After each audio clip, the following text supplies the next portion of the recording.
دعا صرف عبادت نہیں ہے، دعا صرف نیکی نہیں ہے، دعا صرف اللہ کا ذکر نہیں ہے، بلکہ دعا اللہ کا حکم ہے، فرض ہے۔ ایمان کے بعد جو دوسری چیز اللہ کو محبوب ہے نا، وہ ہے اللہ سے مانگنا۔ اب مانگنے کے مختلف انداز ہیں۔ ایک انداز اللہ نے بھی بتایا ہے، اور وہ دعا یہ ہے کہ کبھی چپ کے دعا مانگ لیا کرو، کبھی خاموشی سے مانگ لیا کرو، کبھی دل ہی دل میں مانگ لیا کرو، کبھی تھوڑی سی اونچی آواز میں مانگ لیا کرو، اور کبھی اپنی ساری کیفیات جب بندھن ٹوٹ جائیں اور انسان بے قابو ہو جائے تو بے اختیار اونچی آواز میں بھی آپ دعا مانگ سکتے ہیں۔ تو اللہ سے مانگنے کا جو فن ہے نا، یہ جو ہنر ہے، یہ اللہ نے اپنے نبیوں کو سکھایا تھا، اور جس کو اس کا علم ہو گیا اس کی دنیا اور آخرت سب کی سب سنور گئی۔ امام حسن بصری رحمۃ اللہ علیہ فرماتے ہیں کہ آہستہ اور پست آواز سے دعا کرنے میں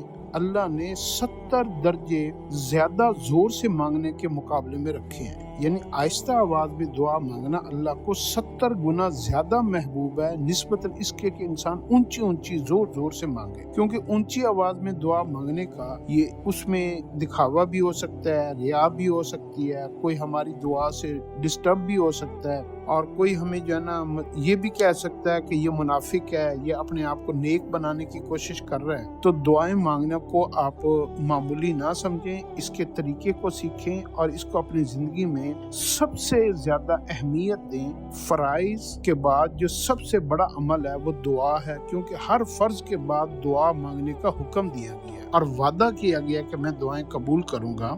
دعاؤں کے اندر ایک خاص طور پر بات یہ بھی ہے کہ اللہ رب العزت فرماتے ہیں کہ میں تمہارے شہر سے بھی زیادہ قریب ہوں، اور میں اتنا قریب ہوں کہ تم مجھ سے دعا مانگو، ابھی تمہارے دل میں خیال آئے گا، تمہاری زبان کے اوپر الفاظ جاری نہیں ہوں گے تو میں تمہاری دعاؤں کو قبول کرنے کے لیے اتنا بے چین ہوں۔ یعنی اللہ نے اپنی بے استراری کا وعدہ کیا ہے کہ جب تم دعا مانگنے کے لیے ہاتھ اٹھاتے ہو تو میرا عرش، میرا نظام، سب کچھ تمہاری طرف متوجہ ہو جاتا ہے۔ لہٰذا دعاؤں کو معمولی نہ سمجھا کریں، اور اللہ سے دعا مانگا کریں کہ اللہ ہمیں ہمیشہ اپنی ذات سے مانگنے والا بنائے، دعائیں کرنے والا بنائے، دعاؤں والی عبادت نصیب فرمائے، اور دعا کرنے والے لوگوں کے ساتھ ہمارا حشر فرمائے۔